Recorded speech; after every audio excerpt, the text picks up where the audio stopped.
Hello,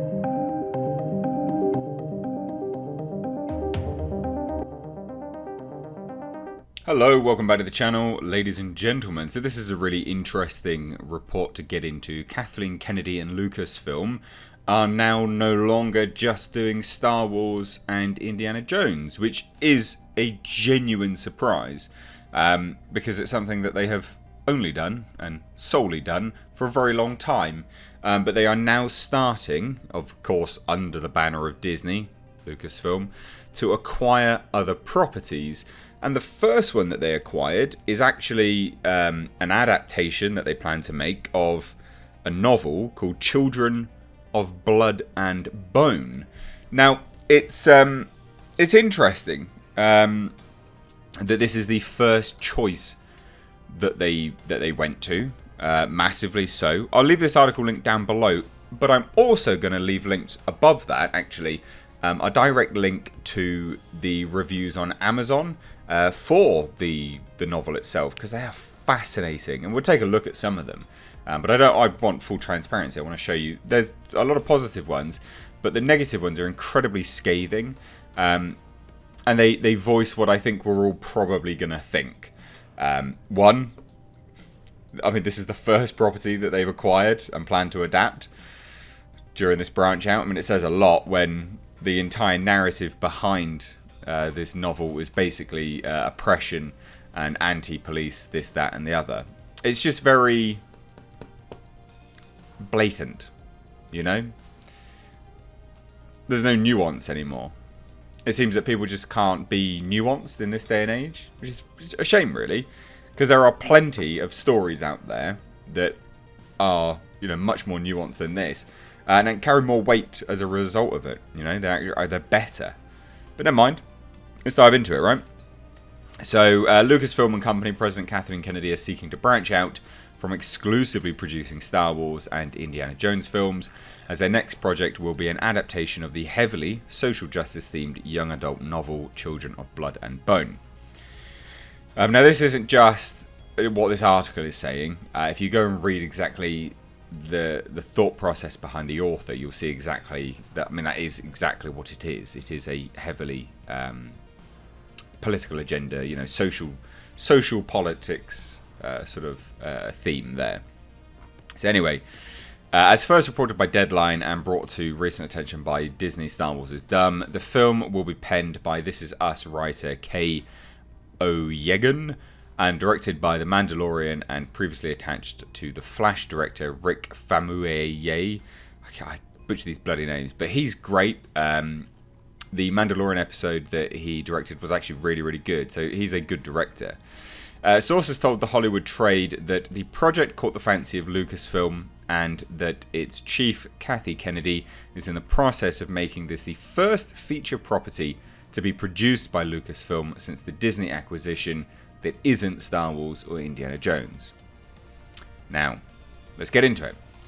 Described as an allegory for the modern black experience by the author herself, Children of Blood and Bone is set in the fictional kingdom of Orisha, whose ruler, King Saren, a member of the light-skinned, again these are direct quotes, Kosidan people. I'm looking massively white myself here. Let's close some of that up. So he's basically, I mean, it's literally light skins versus black skins. I mean, it's just so overt, it's unbelievable. Now, this individual forcefully oppresses the diviners due exclusively to their darker skin and ability to wield magic. So it's just racism. Like, tell stories about racism, like definitely tell them, but it's just so in your face sometimes. And I say that, and then people will go, well, that's because, like, what is it that people throw out now? Like white fragility or some nonsense like that? Whatever. When the king's daughter, Princess Amari, steals a scroll that can restore the suppressed magical abilities of the diviners, the king and his forces chase the young thief across the land, seeking to prevent her from providing the scroll to the diviners and threatening his societal structure. Now, The Guardian asked the author about everything in the book in 2018, and she said that it's a necessary corrective given how much white current fantasy is. basically she says, that does make my blood boil. The idea that it's totally fine to have a queen of the dragons, but you can't possibly have a black person. Are they talking about Game of Thrones? Because wasn't there... Pretty sure there's black people in Game of Thrones. Anyway, whatever. Aside from the obvious allegory to racism, Adeyemi also sought to use her novel as a commentary on police brutality. Every moment of violence in the book is based on real footage, real police violence. It's not my intention to be gratuitous, but I want people to be aware that these things are happening and that the actual videos are much worse. But it's funny, because if we did that, like, the opposite, you'd be called racist, wouldn't you? To ensure her allegories did not go unnoticed, Adeyemi included an author's note at the conclusion of the novel that reaffirmed the intended connection between real-world incidents. So basically, hey, look, you didn't get that it was about police brutality? Well, it was about police brutality. However, according to the reviews on the novel on Amazon, Adeyemi's novel is less commentary and more an outright anti-police screed. And we're gonna take a look at them now because I want to. Because I want to. Basically, I've got them here, right? Every second page, the protagonist gets harassed by a guard. I get it.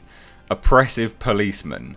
I would have preferred a story that includes racism, not racism that includes a story. The book is a tedious read, and I gave up after chapter 3. It's not worth it, maybe for kids with wild imaginations. This basically apparently overrated. Perfectly dreadful. I have seldom read something as poorly written as this book. There was absolutely no attempt to give the characters any depth. The plot was simplistic and predominantly plagiarized. The language was repetitive and unimaginative. Perfectly appalling. And some of these are quite old, right? These are in like 2018 when it basically rose to prominence. So it is actually important to note the dates that these were written because they fall outside of the overt social political agenda that we're seeing today and people being sick of it. So you know that people are kind of reviewing this with a very, even keel to kind of look at, right? I wanted to like it, but I found it tedious. A lot of people have found this to be tedious. And packed with distractingly poor grammar. The concept of a fantasy book inspired by Yoruba mythology is very appealing, but this sadly didn't deliver. This was a free book, not for me. Was free. Lots of people just saying it was for free. What the hell? This is a big one. I bought this book last week from Waterstones after seeing so many people on Bookstagram raving about it. I'd come across it on NetGalley previously, but didn't really feel like I'd like it, and I wish I'd listened to myself and not spent money on it, in all honesty. I don't like leaving bad reviews. Those who read my blog regularly know that I rarely ever do it, because I usually DNF books, which I don't like. So what made me? A, finish this one, and B, decide to leave a negative review. Okay, so to summarise, the plot first of all, in a magical world heavily influenced by Nigeria, Zieli is a diviner, her mother was a magi killed by the king, when the magic was taken away, and so Zeli has never experienced magic for herself. Along with her brother Zane, she just tries to survive in a world where she is seen as a maggot because of the white hair and darker skin, which identifies her. So when Zeli discovers there's a chance to get magic back, she goes on a journey which tests her resilience and that of those she loves. Sounds great, right? So why did I not DNF this book? Well, everyone seems so excited about it, and the reviews and ratings are so good. I've been really busy launching blah blah blah, business blah blah blah. Anyway, they felt wasn't desperate to pick this up or felt like it was taking me way longer to read than other books. I put it down on the fact that my mind was on other things. Basically, it's just not like, again, here we go. People loved other people, then hated them, and there was seemingly no reason behind any of that. In fact, it was just demonstrated shallowness. Again, because it's an allegory, an overt allegory for racism.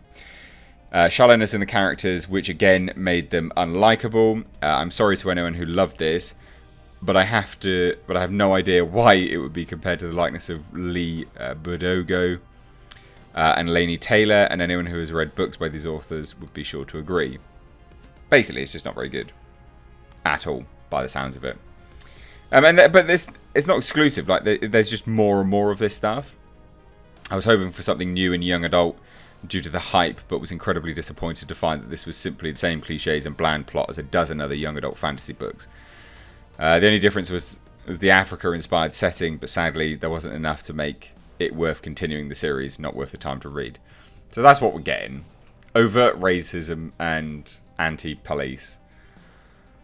Yay. Yay. Feels kind of cheap. Definitely not intrigued. After 50 pages, like, yeah. Please don't compare it to Harry Potter. There you go. Good choice, I guess. Good choice, ladies and gents. Why not? Just do it, I guess. Yeah, why not? Anyway, let me know your thoughts on this down below. I think this is bad. This is the sign of things to come. Remember, this is the first, property that they've optioned. That says it all, doesn't it? It's the first property that they option. A racist, anti-police thing. Bad. Anyway, let me know your thoughts. As always, if you're new here, do hit subscribe. Check that you are actually, you got your notifications onto all. Because I had a message from a subscriber saying that all of his subscriptions, so check for everyone, all of his subscriptions had been put to occasional. So just check that notifications are on. But thanks so much. Take care.